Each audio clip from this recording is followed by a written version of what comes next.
আমার কথা না, মেডিকেল সায়েন্সের কথা। রোজা পেটকে সুস্থ করে, রোজা পেটকে 11 মাসের জন্য প্রস্তুত করে। সুবহানাল্লাহ বলেন। রোজা 11 মাসের জন্য আপনার পেটটাকে শক্তিশালী করে।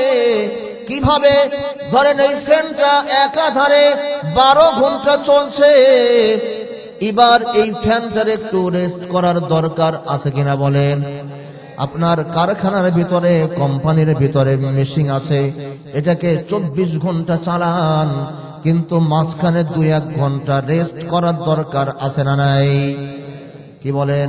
সুতরাং এই পেটটা সারা বছর 11 মাস চলে। সকালবেলা চা নাস্তা পরাটা বিষ এগুলো চলে, কথাও কয় না। আবার দুপুরে লাঞ্চ, আবার বিকালে চা নাস্তা পুরি ভাজা, আবার রাত্রেবেলা খাবার। 24 ঘন্টা এই পেটের মেশিনটা চলছে। এবার রমজান এসেছে, একটা মাস পুরো তাকে স্টপ দেন, ভাজা পুরা কম খান, ভালো ভালো পারলে ভালো ভালো পুষ্টিকর খাবার একে খাওয়ান।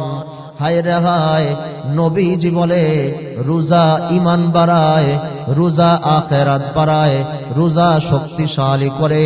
আর ডাক্তার বিজ্ঞানীরা বলে পেট, রোজা পেটের জন্য সব থেকে মহা ঔষধ।